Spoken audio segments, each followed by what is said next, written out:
Welcome,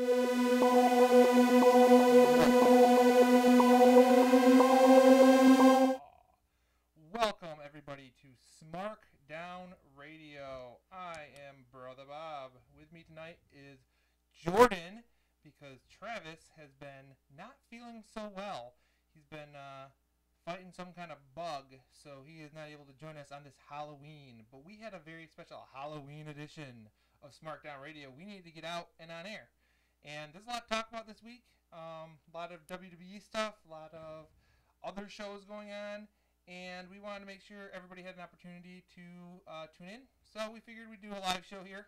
Isn't that right, Jordan? Yeah. Yeah? Yeah. Awesome. And, yeah, man, I guess the first thing you and I need to talk about is this whole Crown Jewel thing. No. Yeah, I know. We're not going to discuss it a whole lot. We did make mention that we are boycotting Crown Jewel due to the situation leading into it. And we're not going to be promoting it in any way. But this week, news did come through. John Cena has pulled out of Crown Jewel. He will not be part of the show. They have apparently offered him a ton of money. Like a ton of money. How much? Reports have not said directly how much, but it was a substantial amount to do the show. And he still turned them down. Which I think is a pretty like pimp move. Like, I mean, It must have took a lot of will not to take that money. Yeah, exactly. Like, you gotta have a real character to stand up for what you believe in and not take large sums of cash from the WWE. Basically, that's bribing. Yeah, they were bribing him. You could definitely say Bribery. that. So on Monday, they announced on Raw that he would be replaced by Bobby Lashley. Now, Bobby Lashley's already had an injury issue. They've been talking about him having a shoulder injury, and he's going to be working through it. And that's a little bit interesting because the other person not being on the show, who's that other person? Do you remember? Daniel Bryan. That's right. Daniel Bryan decided he was also not going to Crown Jewel. So on SmackDown, they had him have his title match with AJ Styles. AJ Styles won by submission, and they have now replaced Daniel Bryan in that world title match with Samoa Joe. Reports had been that Samoa Joe had also been facing some injury and was out and wouldn't be back right away. Now, what wrestler can we think of who claimed that WWE wasn't taking care of them when they were injured? Mr. CM Punk. Exactly, Mr. CM Punk. And you'd have to wonder if this gives some credence to those comments of Punk's, because WWE tried to make it out that, hey, we always take care of our guys, and we make sure that, you know, they are taken care of. But this seems to be the opposite of that. Wouldn't you say? Yeah. Yeah. It's unfortunate. It's unfortunate these guys have to go over there.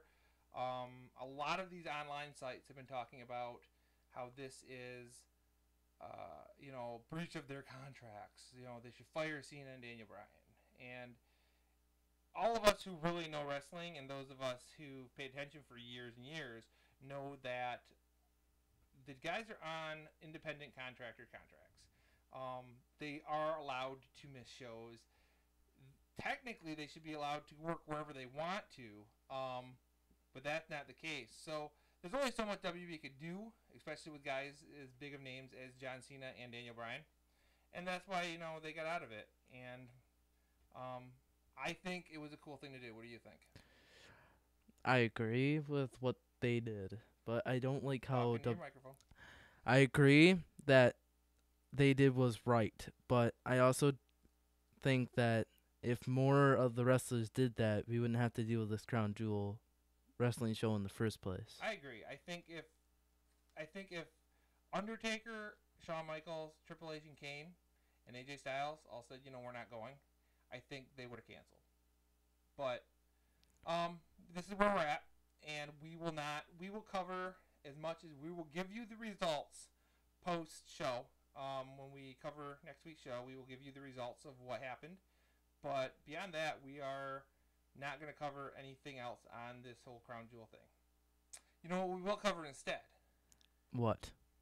Well, this weekend happens to be the broadcast of the Jericho Cruise. That's going to be fun. That is going to be fun, and it will be on Ring of Honor Club. So any of you guys who are thinking like, all right, I'm going to boycott WWE Network, cancel my subscription, things of that nature, you can sign up for a year Honor Club.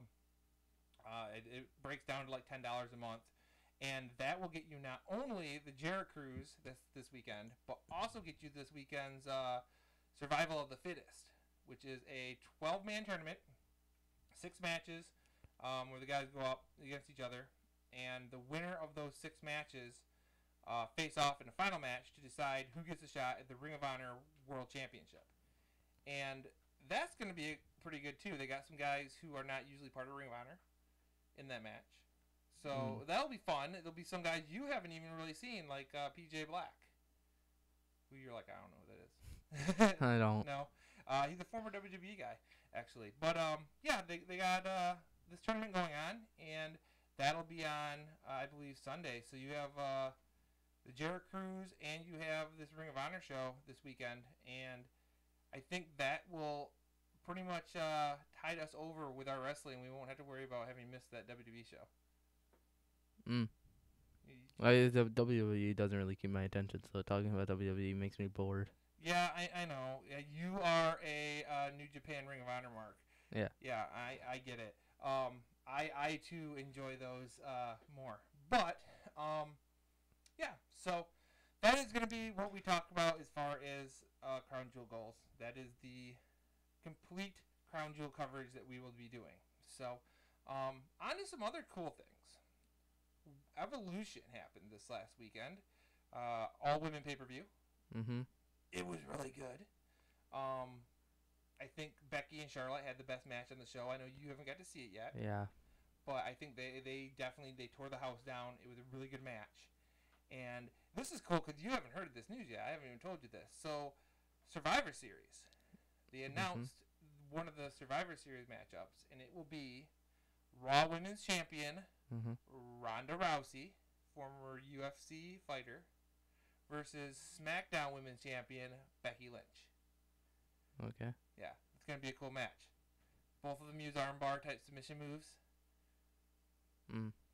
One of them's a legit badass from the UFC. The other one is like the female Stone Cold Steve Austin right now. Everybody loves her. I think this is going to be really, really cool.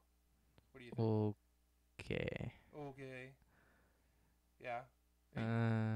Somebody's a little tired from his Halloween evening. I just can't feel my hands. My hands hurt. So before we did the show, we spent the evening doing a lot of things that I love. Some things he loves as well. So we spent the evening out by a campfire. I was enjoying myself a nice cigar. Shout out to Cody Rhodes and Frankie Kazarian. And we were handing out to the kids. Comic books and candy. Comic books and candy. I mean, what's better than that, man? I mean, the only way that could have been cooler if it was like pro wrestling tees or something, right? Yeah, but no, man. Comic books and candy. Sat outside, enjoyed the weather. It was a beautiful night here in West Michigan, and that's kind of what we did. And shot a message to Travis, and he's been under the weather and still trying to work while under the weather, and he wasn't able to do the show. So Jordan's here with me tonight. So yay! But yeah, so he's a little tired, so he's gonna have to concentrate, keep his voice up. No. But yeah, so we will be covering the Jericho Cruise post show after we watch that. We will cover that next week and talk about the matches that were on it. We will also be talking about whatever ends up being booked for Survivor Series, heading up with being the next pay-per-view. And more should be coming out about that after this whole Crown Jewel fiasco. Yeah, but we can also, I guess, start with one of our lists. Does that sound like an idea? Yeah. Since this is a Halloween episode, we have some special 5-part lists. That's right, top 5s with that Halloween theme. So we're going to start with our 5. This isn't a top 5. This isn't like the best ever top 5, right? No. This is our favorite 5. So first list, we're gonna do 5 favorite masked wrestlers. All right, we're gonna start with number 5. Who do you have at number 5? Penta L0M. Penta L0M. Now, tell everybody why Penta L0M is on your list. At All In, I don't know why, but when he first came out, I just liked him as a wrestler, and then I found something cool out that my dad told me. Yeah? What was that? I don't remember. My memory's not the best. That he worked with in Lucha Underground.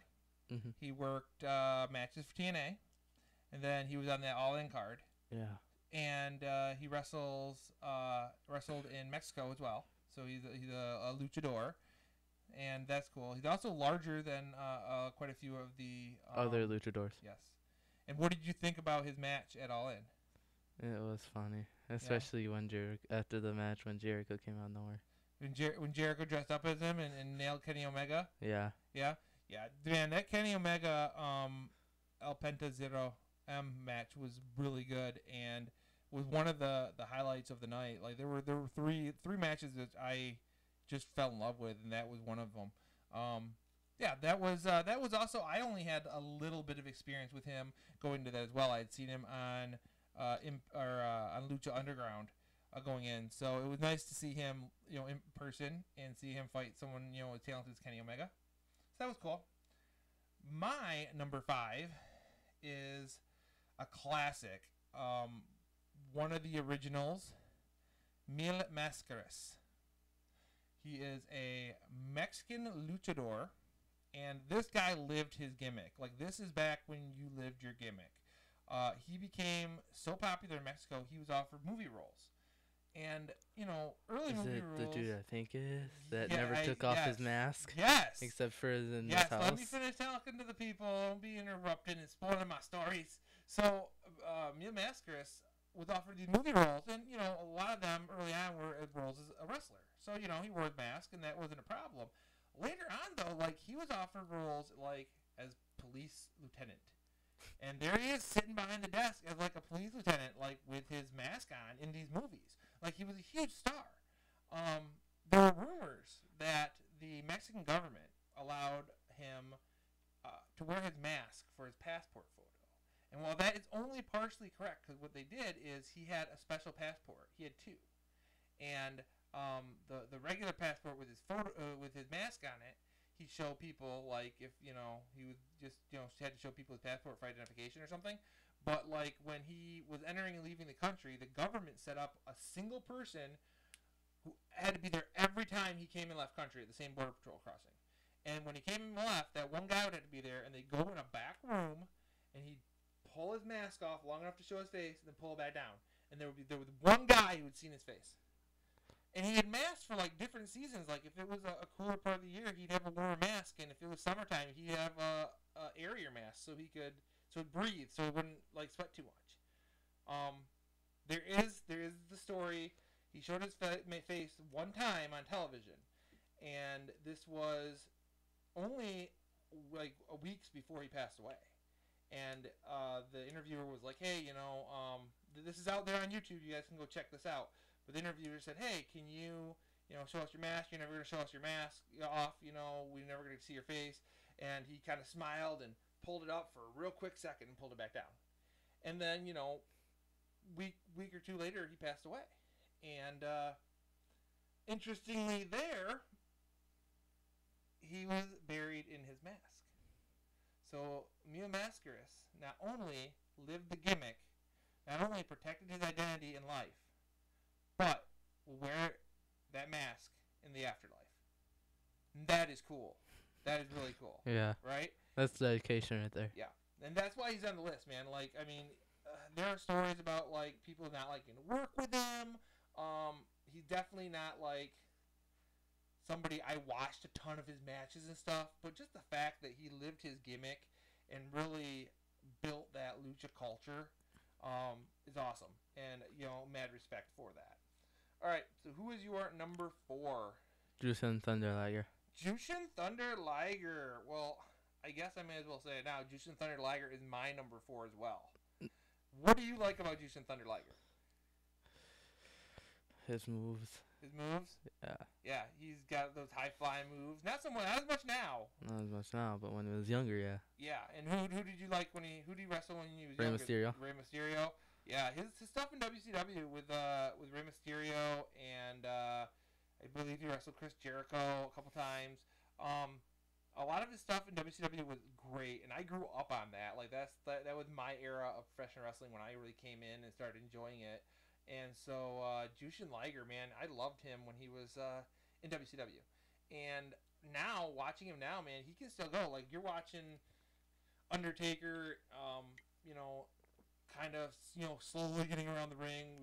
Sting's last run, he wasn't nearly as athletic and couldn't do the kind of things that he was able to do. But here you got a guy like Jushin Liger who is in that same age range. And, man, he is still able to go and have, like, fantastic matches. So that's cool. Got through that one quick because we both had the same one at number 4. Who is your number 3? Bushi. Bushi, a little Los Ingobernables de Japón. Yeah, awesome. Yes, I also like Bushi. You have a Bushi mask. Yeah, that we it's got upstairs in my bedroom. Is that in your bedroom? We got that at War of the Worlds in Chicago. Yeah. We got to see what was it? It was LIJ versus the Bullet Club. Yeah. Yeah. Good match. Was a lot of fun. Yeah. No. Bushi's a good pick, man. He's a pretty good wrestler. I enjoy watching him in Japan in the junior division. Guys like Marty Scurll and Will Ospreay and Kushida. A lot of these junior heavyweight guys. They can all go. And yeah, Bushi's a cool pick, man. I dig Bushi. But my pick's a little different, going old school again, talking some more WCW. Mr. Ultimo Dragon. Yes, my pick is Ultimo Dragon. Ultimo Dragon had like a dozen belts at a time. Like, it was crazy. Like, he came out draped in gold. His manager was draped in gold. He unified all the junior heavyweight titles in Japan. Then he went and won the WCW Cruiserweight Championship. I believe he had the NWA light heavyweight title at the time too. Like, man, he was impressive, and man, his gimmick was great. The dragon mask, and he did the dragon sleeper, which was a really cool move. It was like kind of like Sting's Scorpion Death Drop reverse DDT, but instead of dropping down all the way, he'd hold their neck back and cut off the blood supply that way. Cool move.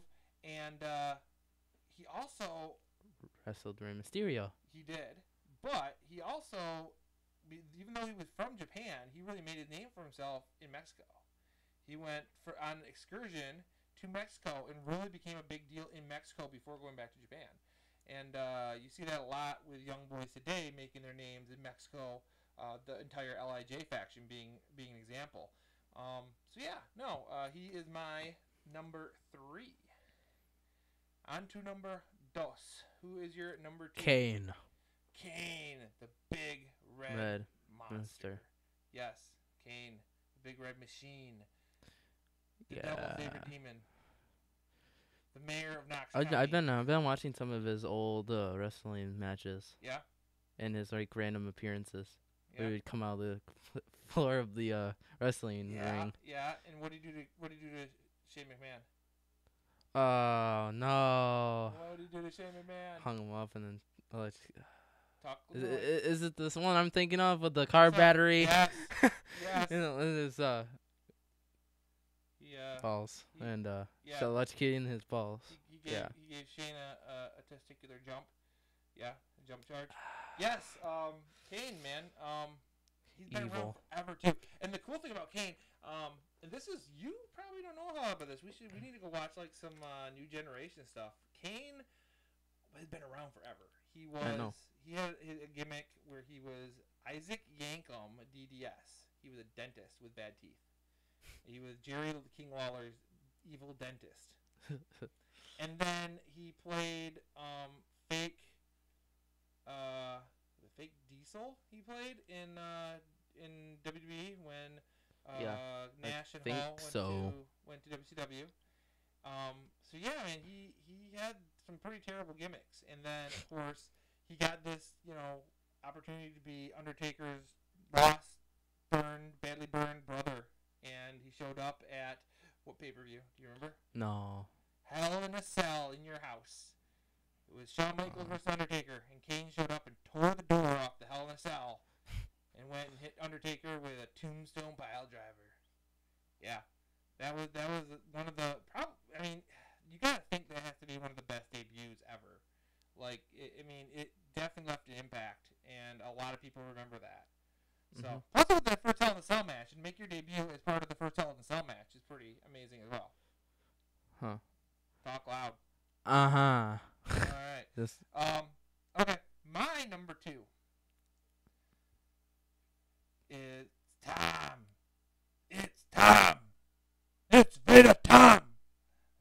My favorite, Big Van Vader, who deserves to go in the WWE Hall of Fame this year, and they need to make that happen. Oh man, I loved Vader. Do you remember what TV show Vader was on? No. Boy Meets World. Oh. He was the father of Frankie Stechino. That was, quite honestly, my introduction to Vader. I watched Boy Meets World, and he was on it, and I'm like, who the heck is this guy? This guy is cool. So then I started looking into stuff, and he was way cooler than I ever thought. Like, he was in WWE at the time, and, he had a really good match with Shawn Michaels, which, story goes, Shawn was unimpressed with Vader's stiff style and didn't like the match. And that match, went a long way into, limiting his WWE career, which is unfortunate. I still think that match actually holds up really well. But then I went back and watched a bunch of WCW. He had feuds with Sting. He had feuds with Ron Simmons. He had feuds with Cactus Jack. Big names in WCW. And was, former WCW World Heavyweight Champion. Also, he was IWGP World Heavyweight Champion in New Japan. So every time you watch that New Japan, and when they bring up all those faces, I didn't know that. It's because he's not wearing his mask when they show him in the picture. But man, Vader was IWGP World Champion, so he was huge in Japan. He was super over. He was one of their biggest draws, and I love Vader, man. And I was super bummed that they didn't put him in the Hall of Fame prior to his passing. Brother Travis and I speak about that quite often on here. We go on tangents about WWE and their lack of ability to put somebody in the Hall of Fame when they deserve it. But, yeah, so that's why Vader is my number 2. Because, man, I love the Mastodon. All right, so number 1. Our number 1. Our number 1. Is Rey Mysterio. Booyaka, booyaka! 619. Exactly. Rey Mysterio, he's been around. He's had such a long career, and he's still, in his 40s, man. He started, I believe, when he was 14 or 15, wrestling in Mexico. He was in WCW, as a teenager. Those matches in WCW that are amazing, those matches against Rey Mysterio, Halloween Havoc, or against Eddie Guerrero, Halloween Havoc. Those matches against Chris Jericho and Dean Malenko, all those came from a teenager, man. He was a kid. And, those are fantastic matches. I know you love his WCW stuff. Yeah. Yeah, so here's some insight. So we went to Starrcast, and we needed stuff to watch in the hotel room. I knew we were going to be limited with what's going to be on TV. I also knew, after standing in lines all day and going to stuff at night, we're just going to chill, toss something on TV. So I grabbed some wrestling DVDs and a DVD player, and we watched, Rey Mysterio. We watched Resurrection, Jake the Snake Roberts, and we watched some Rob Van Dam. And, we went through a ton of Rey Mysterio stuff, and it was great. And then we got to meet Rey Mysterio when we were there. Got our photos taken with him. Cool guy, right? Mm-hmm. Yeah. And then we got to see him wrestle at All In.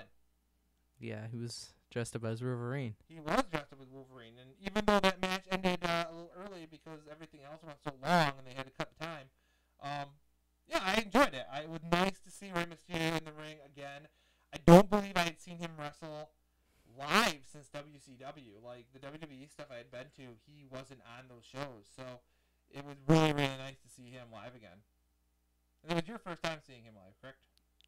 Yeah. Yeah, that's pretty cool. And we'll have to see if we make some WWE stuff. Maybe we'll make some Smackdown or something here next year or so, and get to check out some more Rey Mysterio there. But that was Rey Mysterio, our number 1 masked wrestler. So that gets us through our top 5 masked wrestler list. It's awesome. Yeah. Yep. And something worth talking about on Halloween. I mean, this is our Halloween Spooktacular. So have to cover the masked superstars. And I mean, we're rocking some good Halloween gear. I mean, you got a villain club shirt on. Nothing's better on Halloween than a good villain. And of course, I have the Bullet Club Trick or Treat T-shirt. So I know you want the purple one. Oh, I do want the purple one. I need the purple one. They were on sale half off at Pro Wrestling Tees, and if I just not ordered an entire box of American Rebel cigars and a American Nightmare jacket, I probably would have popped on some more shirts. But Christmas is coming, and you do still want Christmas presents, right? Yeah. Dude, you need to talk to Mike. No one can hear you. Yeah. Yeah, you want Christmas presents. Well, then your dad can't buy all the shirts. But yeah, so. I think we'll talk about. You want to do the next list now, or should we wait on that? What do you think? I don't care. You don't care? All right, let's jump into our next list. We got another list, another top 5 type list, and this also goes along with the Halloween theme. We're gonna talk about our favorite face painted wrestlers who've rocked the face paint. There's plenty of them to choose from. So we're going to start at the number 5 spot. And we kind of both came down with the same guy at number 5, probably for different reasons. But who do we got at number 5? Gold Dust. Gold Dust. Yes. The Gold Dust I'm thinking of is not the same Gold Dust you're thinking of. We'll get into that. Talk about your Gold Dust. What do you know about Gold Dust? It's Cody Rhodes' brother. Yep. Son Son of the American Dusty Dream. Rhodes. Yep. And you probably remember him tag teaming with Cody. Yeah. Yeah, that's pretty much you remember. Okay. I'm going to talk about Gold Dust from the early 90s. The Gold Dust that was feuding with Scott Hall, and rumor has it Scott Hall decided he wasn't going to work with him because he didn't like being felt up by a guy. The Goldust who then went on to have a crazy street fight with Roddy Piper at WrestleMania, where Roddy Piper stripped him out of his jumpsuit and he was wearing women's lingerie underneath because his character was an androgynous character, the first one really in WWE history. And of course, this is a time before. I mean, this wasn't like 2018. This is the early 90s, and a lot of homophobia still, especially within the wrestling community. So when you get a guy who comes out there wearing, face paint or makeup and wearing a full body suit, looking kind of androgynous, and when he's stripped down, he's wearing lingerie and he's kissing guys, fans hated him. They hated him, and man, he really made that character work for a guy who, for the majority of his career, was WWE was the natural Dustin Rhodes. He was a cowboy. So it was really cool to see him in this role. And, man, he was such a bad guy, and people hated him. And, yeah, it was great. And that's why I put Goldust on the list, just because, he was just so good in that role. Let's go with number 4. Who do you have at number 4? Stardust. Starscream. I hate Stardust. But you like Cody Stardust. Rhodes. It is Cody Rhodes, and we love Cody Rhodes. Sit up, speak in your microphone. I don't want to sit up. Now, why do you have Stardust on your list? Because of the fight he had with Stephen Amell. The fight he had with Stephen Amell, Arrow, it was Stephen Amell and Neville versus Stardust and Wade Barrett at Barrett. WrestleMania. And none of them are in WWE anymore. Yeah, they all left. Yeah, it speaks volumes of WWE's mismanagement of talent. And we can talk about that all day, but really, to let Wade Barrett, Neville, and Cody Rhodes all go and not be able to find anything to do with them is a damn crime. And, it's just super unfortunate because those guys, specifically Cody, have been able to get over elsewhere. So, yeah, I mean, WWE missed the boat there, and we'll see if any of them ever return. It's hard to say. I mean, you never say never in wrestling, but, man, it often seems like some of these guys, the shaft that they've gotten in WWE might lead to them not returning. Anyway, on to our next. I have a number 4 pick. My number 4 pick is the Demon Finn Balor or Prince Devitt. Man, Finn Balor, first of all, too sweet me. That's right, we got too sweet for Prince Devitt, original leader of the Bullet Club, IWGP Light Heavyweight Champion, guy who went into WWE and won the NXT Championship, then shows up on Raw and gets the Universal Championship, man. Dude was skyrocketing to success. Like, every company just went in and became champ. And unfortunately, he got injured. And then, I don't know, Vince McMahon seems to have lost faith in him, and he's hardly ever wears the demon paint, and it's a big bummer because I love Finn Balor. And that's the most I'm going to say about that for now. And we'll talk about number 3. Who do you have at number 3? The Gorillas of Destiny. The Gorillas of Destiny. The Firing Squad. The BCOGs. Of Tanga and Tamaloa. Yes, Tamatanga and Tamaloa. Daddy Haku. Yes, the Gorillas of Destiny. Man, they had that cool face paint, man. It was almost out of, what game was that? I don't remember. Was it Call of Duty? Ghosts? Maybe? Yeah, I think it was like Call of Duty Ghosts. It was, it's a cool face paint, and they kind of stopped wearing it recently, in the last little while, but man, I loved it when they put their war paint on, and come out. They just look so cool. I think that's a pretty good pick for somebody who's been watching the short time you have. I approve. I really like GOD, and I like what they're doing right now in New Japan. So yeah, good number 3 pick. My number 3 pick goes old school, back to those WCW days. It's the Great Muta. Amazing wrestler out of Japan. Came to WCW, had both a friendship and a feud with Sting throughout the years, on and off. Early on, wrestled in like the early 90s with the Stinger, and then they wrestled against each other in Japan as well, and then came back again in like the late 90s, early 2000s, and teamed up with like Vampiro and the Kiss Demon as the Brothers in Paint, and I think ICP was involved at some point, and they were all feuding with Sting, and Muta was just an amazing wrestler, multiple time champion, used that Black Mist stuff, much like guys like Tajiri and Bushi and some of these other wrestlers did to win matches, and he always struck me as awesome. And I mean, here's a guy who ended up in NWO Japan. So like he was in the NWO, one of the biggest factions of all time, and NWO Japan was super popular as well. And a lot of people don't know that there was an NWO Japan faction, but there definitely was, and they were prominently featured on Japan wrestling programs. So yeah, Great Muta is my number 3, and now number 2. Finn Balor. Finn Balor. So now we're back on to Finn Balor here. What do you like about Finn Balor? His demon kind of reminds me of Carnage, which is one of my most liked Marvel villains. Yeah. What other character does his paint sometimes remind you of besides Carnage? Venom. Yeah. Toxin. And a multitude of others. Yeah, but, that's a whole nother podcast. Hashtag whole nother podcast. That's our one per show.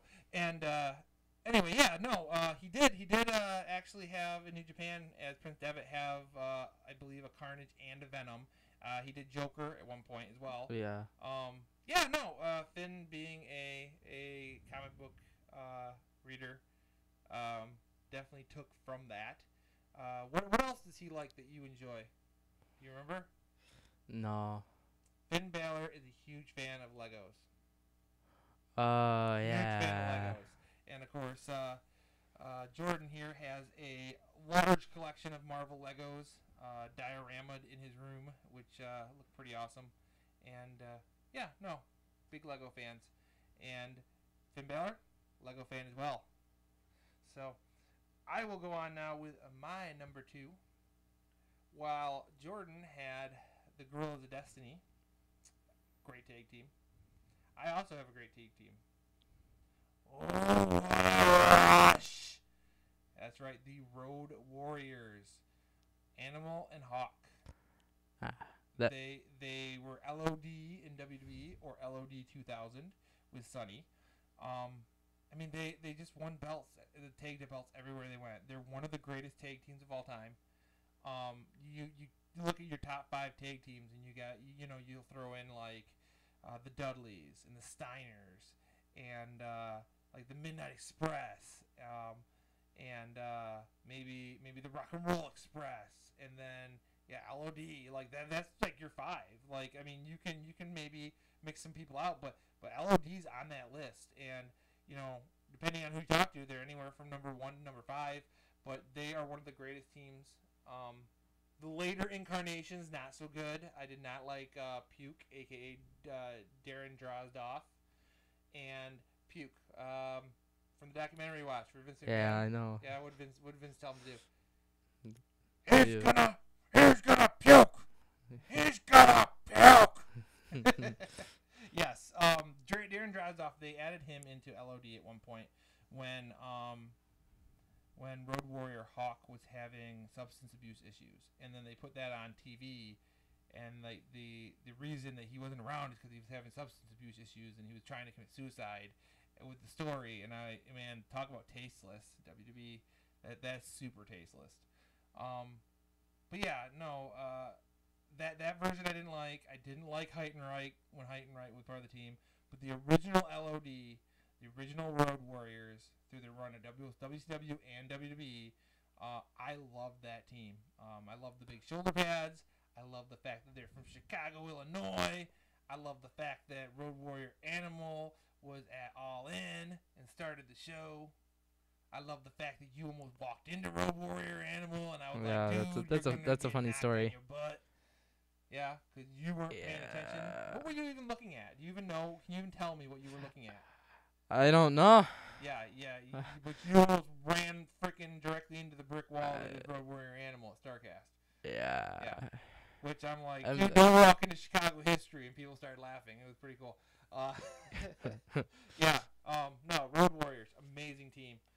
Definitely one of my favorites. And then, do you wanna mention who we both have at number 1? Sting. Yeah, that's right, the Stinger. Oh man, talk about your experience as a Sting fan. Like, what got you started? When did you first see Sting? When I was young, you made me watch wrestling matches with you in the basement of Sting. It was TNA wrestling. Mm-hmm. Yes, when he was wrestling, Jeff Jarrett, and Christian, and AJ Styles. Yeah, TNA. We also watched the documentary. Yep. We watched the Moment of Truth, which is his Christian documentary that was released and was carried like the Family Christian stores, and that's kind of how he got into TNA. And we watched a lot of his WCW stuff. So what did you think of his time in WWE? Yeah, you're giving me a look. What did you think of him wrestling like Triple H at WrestleMania and how that match went? The entrances were cool, but I didn't really care about the match. Yeah. You didn't like how it ended? You didn't like the whole like NWO DX thing? Yeah. Yeah, you didn't? No. Okay. Me either. I started wrestling for me. I started watching, and I may mention that we've mentioned this on some other shows, like how we got into wrestling. Travis and I started watching when my uncle came home and said, "Holy crap, Hulk Hogan's a bad guy. He screwed over everybody. We need to watch this pay-per-view." And so we watched it, and then afterwards we watched Nitro. And, man, there was this freaking dude with this, like, face paint who, like, was all, like, muscular and super animated and just, you know, would scream and would pound his chest and, ow, you know, and I'm like, man, this guy is cool.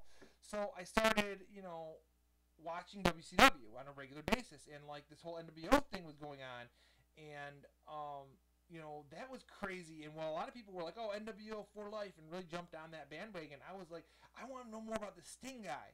And it led into Fall Brawl War Games, where it was supposed to be Sting, Lex Luger, and the Four Horsemen versus Hogan, Hall, Nash, and a mystery partner, right? So you had a 4-on-4 War Games match. And the Monday night before War Games, Luger gets, you know, nobody's seen Sting. Luger gets told Sting's on the parking lot. He goes in the parking lot, gets jumped by somebody, looks just like Sting. It's dark out, you can't see him. NWO's with him, they beat up Luger. You see Luger on Saturday night, he's talking about, like, I've called on Sting all week, I haven't heard from him, you know, I don't know what's going on. Sting shows up at the pay-per-view and it's like, Lex, it wasn't me. And Lex is like, you're a liar. And the Horsemen are with him. He's like, I don't trust you. And you know, Sting's like, fine, you know, whatever. And so this match happens, and, you know, the NWO starts first guy out. So you have, you know, they have this advantage. And we don't know who's going to be the fourth guy for WCW because everybody thinks Sting is NWO. But Sting comes out, NWO, and he doesn't really look like Sting. He doesn't have that same vertical leap, and I was like, I don't think that's not Sting. And the crowd didn't buy it either. Like, if you watch it back now, you can really catch that they're chanting, we want Sting, when he's out there. And, but you know, the younger person and a teenager and not really knowing how this business worked, I was like, man, I'm like, did, like, Sting get hurt maybe, and he can't be there? Like, is something going on? But then Sting shows up, like the actual Sting, and he clears the house, clears the ring, tells Lex Luger, you know, is that good enough for you? And then, you know, walks out of it. And then Monday night on Raw, you know, talks about how he gave him his blood, sweat, and tears for WCW. And listening to that interview, I'm like, man, like I feel for this guy. Like, he's worked, you know, he's the face of this company, and they really put that over. And man, I fell in love with that character. And then he showed up with that black and white face paint. He's coming down out of the rafters, beating people with baseball bats. And one of my favorite movies all time. And, you know, it's good to talk about tonight because it is Halloween. One of my favorite movies, The Crow. And that's what this was based off of. Like, Scott Hall's like, hey, Stinger, have you ever seen The Crow? You should paint your face up like The Crow, man. And, you know, so that's what his character was loosely based off of. And I love that movie. It's definitely, like, one of my all-time favorites. So getting to see that and seeing that build, that year-long build between him and Hulk Hogan for that unfortunately not as good enough match at Starrcade, it was just, that build was amazing. And I've been a Sting fan ever since. And like you said, I was unimpressed with WrestleMania. The entrances were cool. It was unfortunate that they had WrestleMania outdoors. It had the match early enough in the night where it wasn't dark, because, you know, that's kind of a Sting thing. So that was a bit weird. But, man, I think they mishandled his music. It wasn't creepy. It was like all these drums and stuff. It was odd. And I thought their choice of opponent in Triple H probably wasn't the best opponent. And then I don't know why the NWO would have helped him, because they were like arch rivals forever in WCW. Even when Hulk Hogan became a good guy later on, they turned Sting heel to have him like confront Hogan, and no one would buy it because he's like, I don't trust you, Hulkster. Why should I trust you? And the fans are like, yeah, why should he trust you? You screwed everybody, Hogan. So, like, I mean, they couldn't even turn Sting heel. So I don't know why WWE thought it was a good idea to have him helped by the NWO. I know that nostalgia push is strong, but man, it just didn't work for me. But anyway, those are our top 5 face-painted wrestlers. You know, it's like I said, it is subjective. It's pretty much our favorites rather than like the best. or like by any kind of like metric. But yeah, no, we wanted to put something together special for this show, so we thought a couple top 5 lists as part of it would be fun. And I wanted to make sure there was stuff the kid could talk about since Travis wasn't here. And this is his first one we're doing outside of Starrcast. You did get some experience at Starrcast, right? Yeah. Microphone. Yeah. Yeah. See, I'm not the one who's got the microphone problem tonight. It's this one. I'm tired. Yeah. At Starrcast, we did the first unboxing video, which we checked out our swag bags. Yeah. You and I did the post show the one night. And I did the walkthrough. You were with me when I did the walkthrough of the vendor area. Uh-huh. So, yeah, we did quite a bit of coverage, and that was a lot of fun. And, anytime I can include the kid, I like to do so. He has a good time. I have a good time. And it's a way to share wrestling, multiple generations. And, keep things, interest a new generation. There's a lot of younger kids these days who don't have an enjoyment of wrestling. It's not nearly as popular as it was in the 90s. Do you have any friends at school who watch any wrestling? WWE? They watch WWE and say it's fake, and they don't know what New Japan is. See, then that's a shame. And I mean, it's not on free TV, so I can see that being a thing. And watching WWE, a lot of the WWE stuff, the way it's scripted and the storylines and stuff, it doesn't lend itself to a sports type program. Which, though, if Fox has its way, we may see SmackDown becoming more sports oriented programming. That's what Fox wants to do. They want to put it on Fox Sports with NFL and college football and whatnot, and kind of push it as a more sports-oriented type thing. And if they go that route and can make that work, maybe we'll see more athletic, sports-esque competition type show rather than, the soap opera-y type show that we've been getting. So it'll be interesting to see where that all goes and how things play out moving forward with WWE, especially with the negative publicity they have gotten. Another thing we can talk about. We went to our local theater chain. We have a theater chain, Celebration Cinema. They originated from the Jackalope's Company, which had the first multiplex in the United States here in Grand Rapids, Michigan. And they have something every year. They do a preview show. They do one in the... Quit cracking your knuckles, man. It's so irritating. Don't be that guy. No one likes that guy. They have a special that they do every fall and every spring. They do their summer movie special and they do their winter movie special. And they cover trailers for upcoming movies. They do a big showing of it. They give away gift bags. They have free posters, candy, stuff like that they give out to, entice people to come watch them. And then people can, share what they liked, what they didn't, and have a chance to win a gift card, things of that nature. It's really cool. A lot of people attend. It's a lot of fun. And there are a couple movies with pro wrestlers going to be in them coming out between now and Christmas. Mm-hmm. Yeah, I'm pretty sure we're going to see both. Braun Strowman's one of them. Braun and so Strowman is one of them. Cena. And John Cena's in the other one. All right, which one do you want to talk about first? I don't remember which one Braun Strowman's in, so. Sherlock Holmes. Braun Strowman in That Sherlock Holmes, yes, with John C. Reilly. Mm-hmm. And the gentleman from Anchorman, Will Ferrell, Anchorman, and a million other things. Will Ferrell and John C. Reilly play Sherlock Holmes and Watson. It is very comical. It is not like an action movie. It is not a drama. It's not a crime film. It is a comedy of the utmost. But there is apparently some kind of wrestling or fight, in a ring that is going to go on in the film. And Braun Strowman plays one of the opponents in that fight. And I'm looking forward to see what the big man can do on screen. I remember first time seeing Big Show in a movie as Paul White, and he was in Jingle All the Way as the big Santa Claus. And Yeah, no, I remember that and thinking, how cool is this? Like, who else would they got to play a dude, a Santa that big? Like, there was nobody else. And watching this one, the way Braun is manhandling them is definitely one of those things where I'm like, man, I don't know who else they would have got for that role because, man, Braun was looking good in there. So I'm looking forward to see what he has to offer Hollywood. What about you? Yeah? You want to see it? Yeah. Yeah? All right. What's that other movie? What's the one John Cena's in? Bumblebee. Bumblebee. Do you want to see that? Yeah. Well, you can't see him.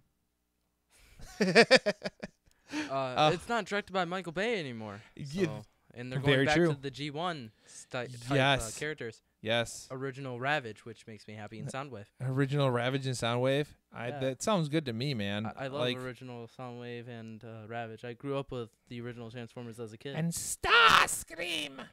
Yeah, everyone thought Blitzwing was Starscream for the longest time. They thought.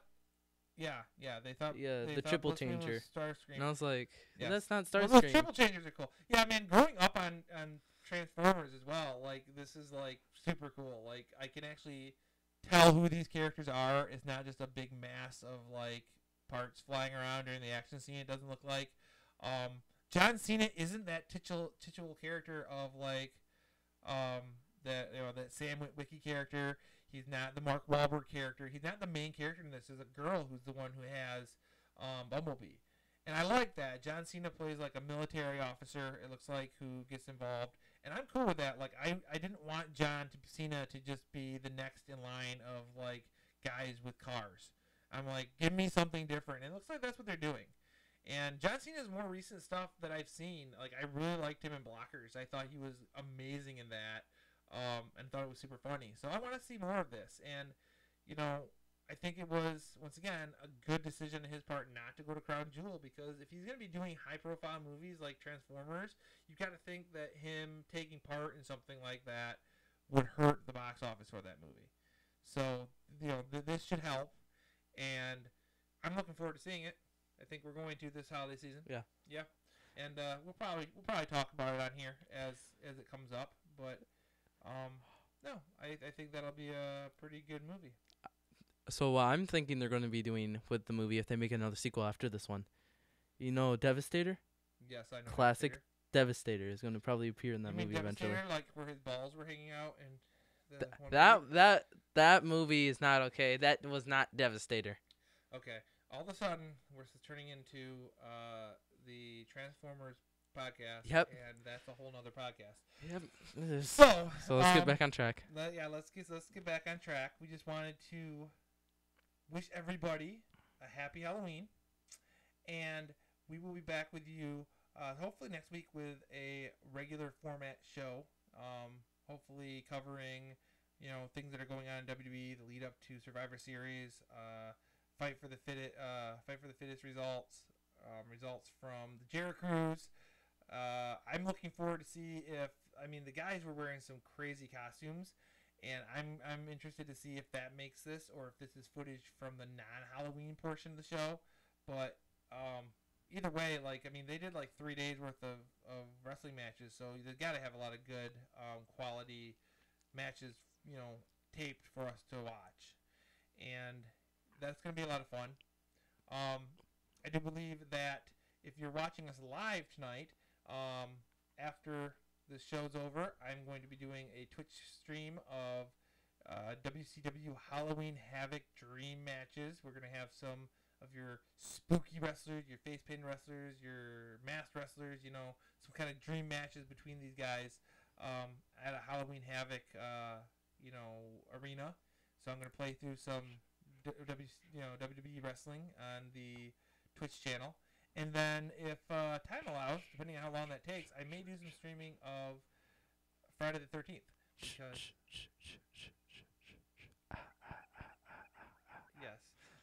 Because I have yet to actually play the game. I've had it for a while. I have not got a chance to play it. Yeah, I know. It's just, there's so many good games out. So I figured, what's better than to maybe stream that on Halloween? So if you guys are watching live, check that out. If you're not watching live, check out our Twitch, because you might be able to watch the recorded version. I will be uploading the recorded version of the